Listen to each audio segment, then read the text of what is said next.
The first time a man dozes in an airplane, he meets with a fatal event that not only makes the plane miss its turnaround point, but also the fuel in the tanks is almost at the end of its life. But the captain, sensing something was wrong, didn't dare tell his teammates the news, but signaled the communications officer to call the tower and had the bombardier drop as much weight as he could to extend the plane's range. However, they didn't hear back from the base until they ran out of fuel. The captain had no choice but to arrange for his teammates to prepare for a forced landing on the sea. Despite the precautionary measures taken in advance, the plane began to sink at a rate visible to the naked eye before the two teammates could recover from the crash landing. Luckily, the captain warned them in time, and then they began to work in a hurry. Under the captain's direction, the men climbed into their rafts, thankful to have survived the disaster. But by the next day, the men were not fazed, and were playing a game. They were optimistic that their friends were searching for them like hunting dogs. Only the captain was worried, because he had calculated with his wheel before landing that they were far off course. But he didn't tell his teammates because he thought the search would widen the search area. So he told them to look in one direction in case they missed their chance. But waiting like this for a whole morning just when they were getting impatient,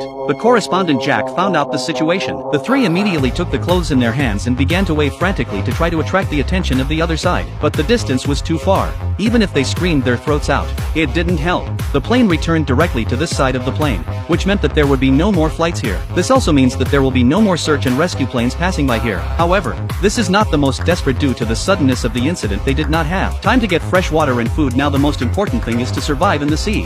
After calming down, the men began to count their supplies: 2 magazines, a knife and a pistol. Although there were a lot of groceries that could be useful, but not much, so they drifted with the wind and waves for the whole night. The next day, the three of them woke up early, starving, and tried to survive by doing something with the tools they had. Paul withdrew the cartridges from the magazine and put them in his pocket, then removed the spring from the magazine and straightened the end of it, and finally cut off a small piece of it with pliers and threaded it into the rope that had been set up in advance. Now all that was left was the lead and the bait to start fishing. So Paul tied the pliers to the rope as a makeshift lead and pulled a small piece of the scarf off and hung it on the hook. And this time a rudimentary lure was ready. Jack could not wait to try the bait, hoping that some fish would take it. But the bait didn't last long before the rope was stretched to the breaking point. A companion was about to help, but the rope broke at the wrong time. The fish were hungrier than they were. This also gave Paul hope, so he picked up the pistol and cleaned it ready to give the fish a fatal blow. But the fish did not catch. A few people were sunburned by the hot sun. Dizzy. Angrily, Jack did not give up, put on his life jacket and plunged into the sea to catch a fish. Paul, on the raft, sees the fish and wants to try,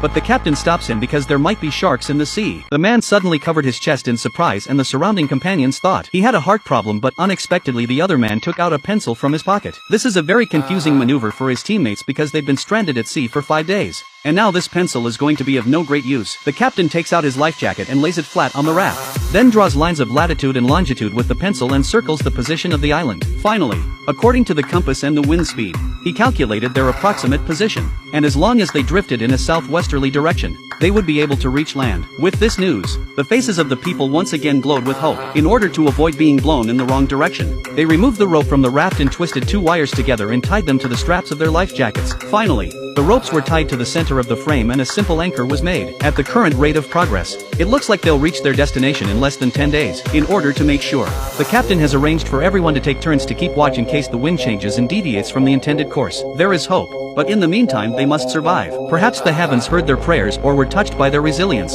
and in the evening it started to rain. Their faces were beaming as if all their pain and thirst had been released at this moment. In the midst of the excitement, they did not forget to store the rainwater and greedily enjoyed the gift of nature. Now we don't need to worry about water. If we have some food, it will be perfect. Looking at the fish swimming in the water, Jack also lost patience. He took out his pocket knife with him and was bound to find the fish to vent his anger, but after only 2 stabs he suddenly froze. The captain thought he had stabbed the raft and told him to stay put, but who knew that the next second was a shark? The companions rushed forward to help a headlock a person hold the tail while Jack took the opportunity to the stomach with a number of cuts, and the combined efforts of the 3 successfully took the top sashimi.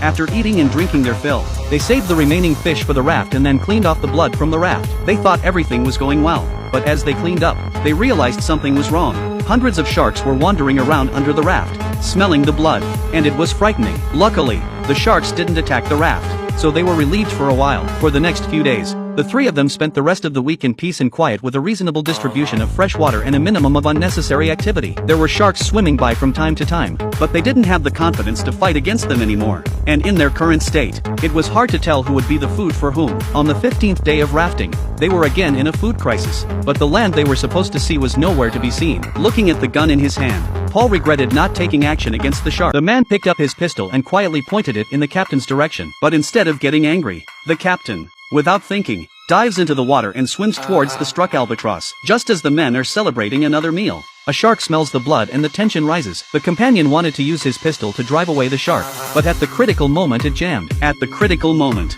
the two men had to struggle with their hands to slide the raft towards the captain, to run before the shark opened its mouth in time to pull the captain onto the raft. After a terrifying ordeal, the men rushed to savor the experience without taking a break. On the 20th day of the rafting trip, the captain woke up from his sleep to find that his companions were not on guard duty, which made him furious that he would miss the land. When he heard this, the team was even more angry, because it was promised that the land would be visible in 10 days, but now there is not even a shadow of it. Obviously the captain's map is faulty. Suspecting that it is his position speculation method is not working. In the face of his teammates questioning, the captain can only tell the story of napping in the plane, but earlier he said that the location of the island is really his own eyes have seen it. According to his experience, they should have been able to see the island 3 days ago, but now it's useless to go back in time. After calming down, the crew chose to forgive the captain and let him re-establish his position. Gaining the trust of the crew, the captain slit his shoe with a knife, drilled a hole in the sole and tied the shoelace to the hole and slid in the new direction. On the 30th day of the rafting trip, everyone was exhausted, but the instinct to survive still drove them to slide a little at a time. But that night,